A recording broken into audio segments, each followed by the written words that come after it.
Well, good morning, everybody. Appreciate y'all dialing in on this. As Jim said, this is kind of a new platform, so quite interesting. And it goes to the discussion here of networking and how important it really is still um, for a multitude of reasons.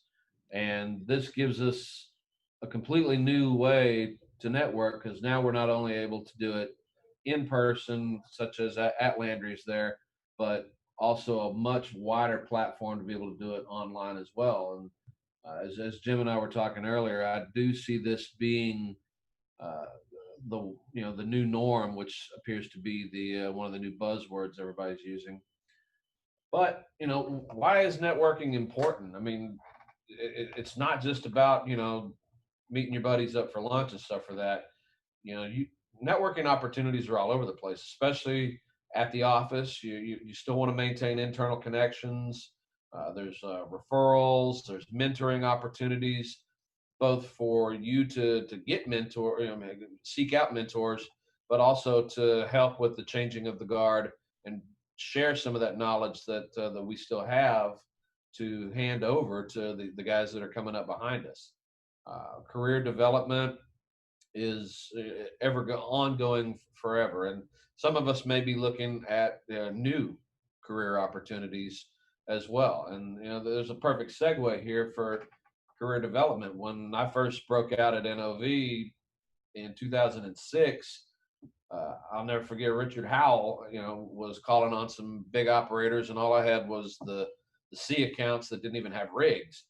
And so I started carrying the clipboard for Richard and going along on his sales calls with him and learning those new skills and listening to the guys and finding out, making recommendations for what tools and what bits to run and things like that. And then Richard would come back and say, okay, why did you pick that particular drill bit to go in this application? What are the key characteristics for that particular tool that makes it ideal for this particular application? And so that's how you learn new skills. And networking is a critical way of being able to do that. It helps you stay connected in professional circles such as this. Another unfortunate problem here, is a lot of guys are now looking for new jobs as well. I mean, some of them, like you said, there's going to be some of the guys that are retiring and saying, we're going to the house, and a lot of guys that are still young and just getting started, and they're looking for jobs. So networking opportunities can lead to job leads. Old competitors turn into new colleagues. One of our best guys just went to work for one of my biggest competitors, and I'm happy for him that he was able to land something really quickly. But now we're competitors, so uh, new colleagues, there, and and then there's also new fields that you might be qualified to enter, or you can get resume advice from people. So definitely use your circles of networking to not only stay relevant but also to seek out new opportunities. Jim, if you want to advance to the next slide, there is absolutely a necessity in today's world. Have you ever heard the saying, it's not what you know, it's who you know? Those days are gone. Okay. The old days of hooking a buddy up with a job, just because you know somebody there, those days are gone. It's definitely what you know. But that being said, having connections can lead to different opportunities and applications for services or opportunities to help others. So, there's an old saying that always sticks with me, that I'm happy to help someone out when I can, because I just might be the vessel God is using to answer their prayers. And so, what that really goes to, if somebody's looking for a helping hand. They're looking for help here. Please don't look at it as being a bothersome. Help these folks out, and because one day we might need that help as well. Go to the next slide, Jim. So I'm not quite as old as Jim. I mean, I think y'all still used to ride dinosaurs to work, didn't you, Jim?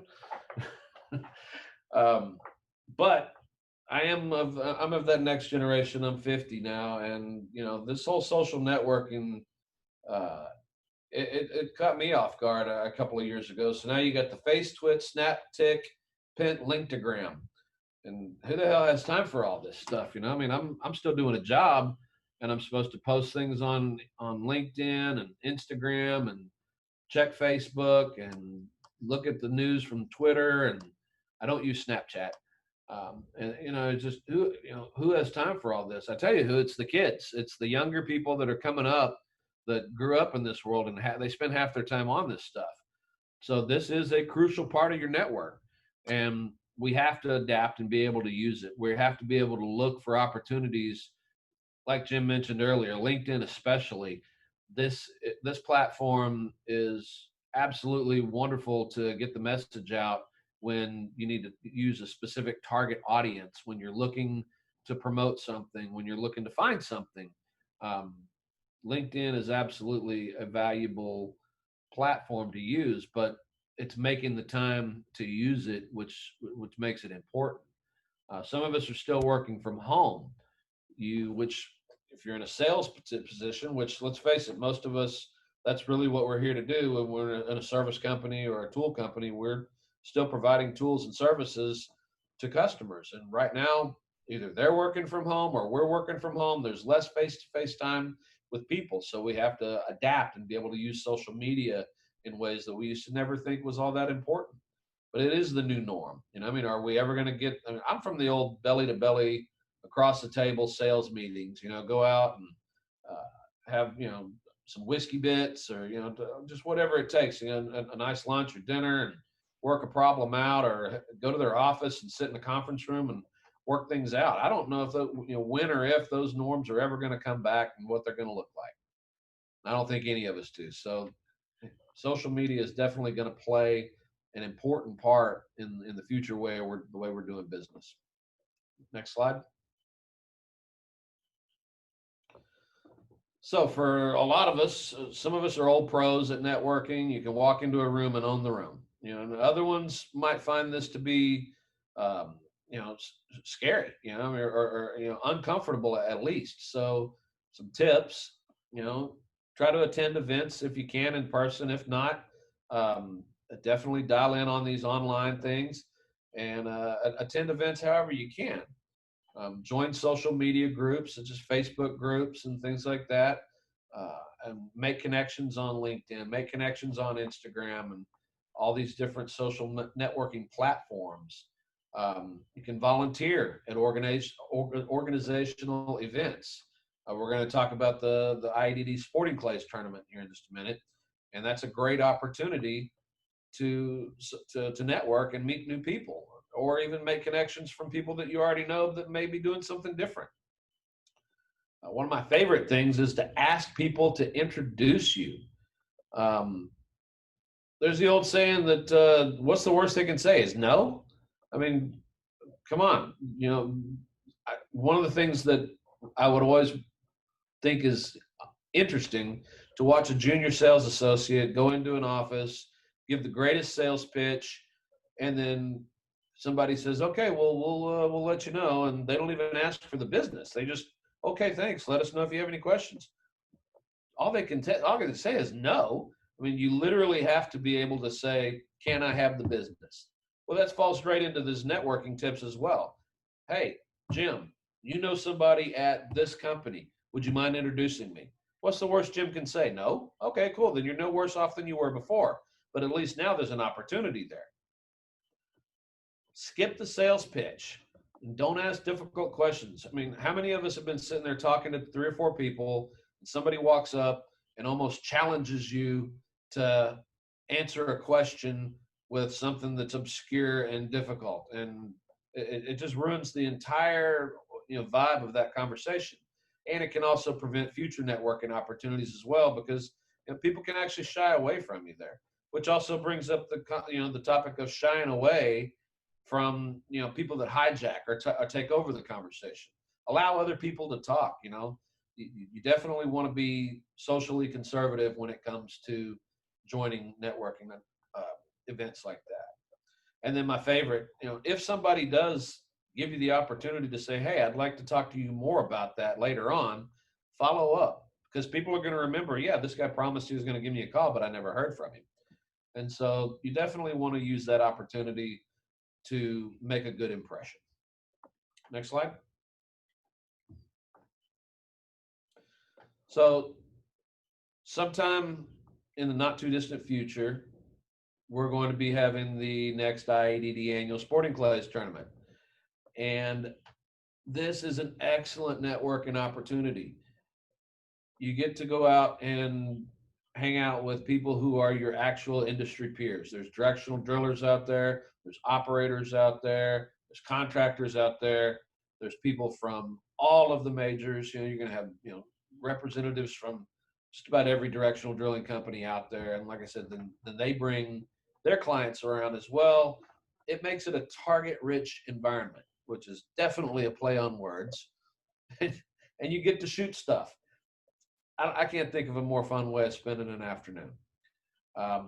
And so definitely watch out for the IADD Sporting Clays tournament coming up. It's probably going to be in December, which is when we normally like to have it, and weather permitting.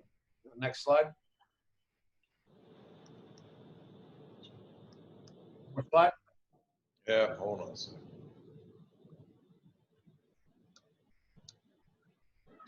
There we go. So I'm going to be forming a planning committee, and we're going to need some volunteers for that, which is basically going to help with setting it up, looking for sponsors, looking for people who would be willing to make donations, people who are willing to put teams in. We're going to be looking for volunteers. So if this sounds like something you'd be interested in helping out in, please give me a call or shoot me an email, and Jim has my contact information, because we're going to start setting up a planning committee. Who knows what the COVID challenges are going to be, whether we're able to, have a full participation, or like Jim said, there's high probability that there's not going to be as many companies around, and those companies are probably going to have less in their budgets to spend on things like this. So we're going to need to really pound the pavement in order to make this as big a success as we can. Sponsorships are absolutely going to be critical.